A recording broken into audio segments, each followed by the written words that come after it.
In what looked like a rare Steelers blowout win, the longest-tenured head coach in major American sports couldn't allow that to happen and did all he could to ensure the Week 4 contest between the Pittsburgh Steelers and Minnesota Vikings came down to the final possession.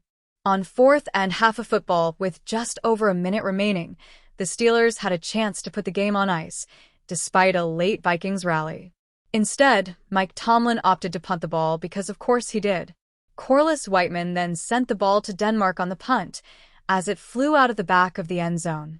A near interception and an intentional grounding call on Carson Wentz later, and the Steelers preserved the 24-21 win to get to 3-1 going into the bye week. Despite the best efforts of Tomlin, there was a ton to love with the Steelers on both sides of the ball. For starters, Aaron Rodgers and DK Metcalf had by far their best day as a duo. An 80-yard touchdown highlighted a 5-catch, 126-yard day for Metcalf, marking his first 100-yard performance as a Steeler. Additionally, the 80-yard touchdown was the longest touchdown pass of the NFL season thus far. Rodgers himself had his most efficient game as a Steeler, going 18 of 22 for 200 yards and the touchdown to Metcalf. The quick game was really working for the Steelers, as Metcalf was utilized both out wide and in the slot, which was one of the many elements working in a balanced attack from Arthur Smith and company. Kenneth Gainwell stepped in for Jaylen Warren, who was a surprise inactive with a knee injury and rushed for 99 yards and 2 scores. The Steelers ran for 131 yards as a team on 4.5 yards per carry. This is the type of efficient offense they are capable of. Third down efficiency wasn't spectacular at 4 of 10 on the day, but several of those came in scoring position and didn't lead to a ton of punts. They moved the ball well, both through the air and on the ground, and dominated the first 57 minutes of the game. Defensively, it was the most complete performance Pittsburgh has had. The raw box score won't tell that story, but 81 of Wentz's 350 yards came on a blown coverage play to Jordan Addison. The Steelers sacked Carson Wentz 7 times, which is the most sacks they've had in a game in 3 years, and Nick Herbig continues to look like the star he is. He had another 1.5 sacks and continues to show he is the rightful starter opposite Watt. Keanu Benton had his best game of the season with 1.5 sacks of his own. Patrick Queen and Peyton Wilson also played tremendous games, especially Wilson, with a hustle play to track down Jordan Addison on a busted coverage to prevent a touchdown. The Steelers led 24-6 in the fourth quarter. But of course, it couldn't be easy. After the Vikings made it 24-14, the Steelers got inside the 5-yard line where they decided to go for it on fourth down, even though Mike Tomlin originally sent out the field goal unit because, again, of course he did. And while the Steelers went for it, they made the questionable decision to run the ball from the 4 rather than put the ball in Rodgers' hands. Arthur Smith spoke about getting Darnell Washington the ball more close to the red zone. That felt like a pretty great opportunity to do just that. The aforementioned blown coverage led to an eventual Vikings score to make it 24-21 after a touchdown and 2-point conversion. The Steelers outplayed the Vikings for the majority of the game, but coaching got in the way, as it usually does. In totality, there were a lot more positives than negatives in terms of the on-field product, which we'll highlight in varsity and junior varsity on Monday. The biggest positive, though, is that the Steelers won a game they weren't expected to win and got to 3-1 ahead of the bye, and have now set themselves up with a great opportunity to get to 4-1 when they play the Browns at home in Week 6. Pittsburgh Steelers rookie edge rusher Jack Sawyer has made a subtle, yet promising, impression through the first 4 weeks of the 2025 campaign. Though his snap count has been limited, Sawyer has already flashed the kind of traits that made him one of the top pass rushing prospects in last year's crop of draft-eligible pass rushers. Through Week 4, Sawyer has recorded 3 pressures and a sack, which came in Week 2 at home against the Seattle Seahawks. While those numbers may not jump off the page, context is key. Pittsburgh's front is veteran-laden, and as a rookie, Sawyer is working to acclimate to the speed and complexity of the NFL game. Jack Sawyer has shown plenty of promise so far for the Pittsburgh Steelers. Sawyer's role has been carefully managed, allowing him to rotate in sub-packages and situational snaps where his burst and instincts can be most effective without overwhelming him early in his development.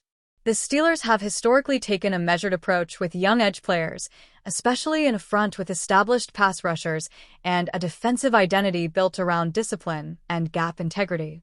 Sawyer's first month reflects that philosophy.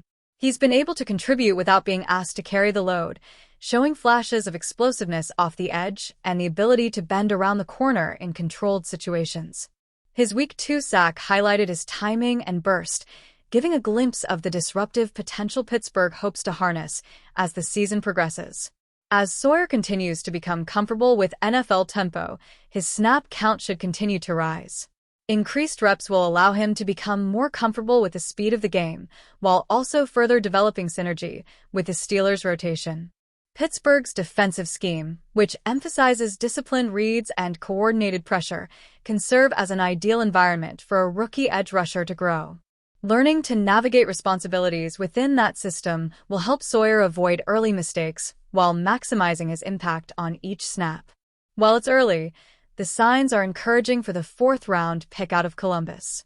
Sawyer's combination of early down run strength, technique, and raw athleticism has already translated to meaningful plays in limited action. If he continues to progress at this pace, his role in the Steelers' rotation could expand significantly, giving the team a dynamic, homegrown edge presence alongside its veteran front. For Steelers fans, Sawyer's early season is less about volume and more about the promise he's showing, and the foundation being laid for bigger contributions as the season unfolds. The Pittsburgh Steelers appear to be getting there by week at an opportune time. But cornerback Jalen Ramsey and wide receiver Calvin Austin III are likely to need more than 1 week to heal from injuries they sustained in Week 4 against the Minnesota Vikings. That's what the Pittsburgh Post-Gazette's Gerry Dulac reported Monday. Dulac tweeted very early in the morning that Ramsey and Austin are expected to miss at least several games. Ramsey suffered a hamstring injury during Sunday's matchup in Dublin, Ireland. The veteran cornerback tried to return to the game, but Dulac reported his return didn't work out. Austin exited the game in the fourth quarter with a shoulder injury. The receiver received further evaluation at the hospital. Steelers can use the bye. CB Jalen Ramsey, hamstring, and WR Calvin Austin III, shoulder, are expected to miss at least several games. Ramsey tried to return versus Vikings, but didn't work out. Steelers lose Jalen Ramsey. Getting thin at CB, there was a bit of irony with Ramsey suffering his hamstring injury.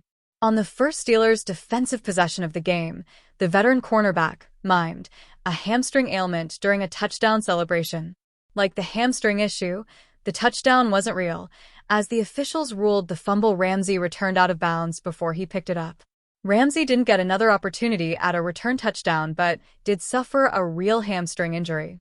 Without the former All-Pro, depth veteran cornerbacks Brandon Echols and James Pierre, along with starter Darius Slay, played a lot for the Steelers late in the fourth quarter.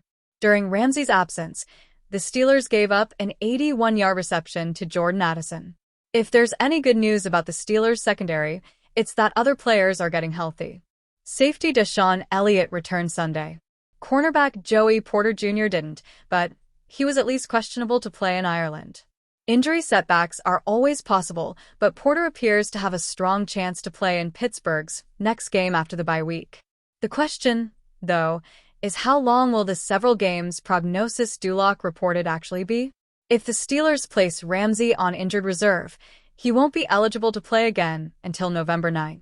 Among cornerbacks who have played at least half their team's defensive snaps through 4 weeks, Pro Football Focus has Ramsey rated as the Steelers' top cornerback.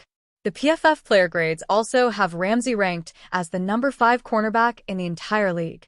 In 4 games this season, Ramsey has posted 14 combined tackles for pass defenses and 1 interception. Calvin Austin III sends message on injury status. Steelers head coach Mike Tomlin told the media after Sunday's game Austin had a shoulder injury. Tomlin added he thinks Austin was at the hospital getting treatment. ESPN's Brooke Pryor basically confirmed that report, posting on X she saw Austin getting into an ambulance. Pryor also wrote that Austin's arm was in a sling. Austin addressed the injury with his own post on X at about 3 p.m. Eastern Time on Sunday. Great dub in Dublin. I'm all good Steelers Nation. Appreciate the messages and concern. Great dub in Dublin. I'm all good, Steelers Nation. Appreciate the messages and concern. If Duloc is correct, though, all good doesn't appear to mean Austin will be ready to go after the bye week. Should Austin have to miss time, Pittsburgh's receiver depth will be tested. The Steelers have improved Roman Wilson and veterans Scotty Miller and Ben Skowronek on their receiver depth chart behind DK Metcalf. On Sunday, pundits begun speculating if the Steelers could pursue outside options. Two of the better free agents available are Odell Beckham Jr. and Deontay Johnson. Neither inspire a lot of confidence. Beckham will turn 33 in November, and he received just 18 targets in 9 games with the Miami Dolphins last season. The Steelers traded Johnson in March 2024. Since then, 4 other teams have parted ways with the veteran receiver. It's unlikely the Steelers would give him another chance. Maybe a trade for a receiver is possible. But whether general manager Omar Khan pursues that could depend on how long Austin will be sidelined. Austin has 10 catches for 139 yards and 2 touchdowns this season. The Steelers' next game will be against the Cleveland Browns on October 12th.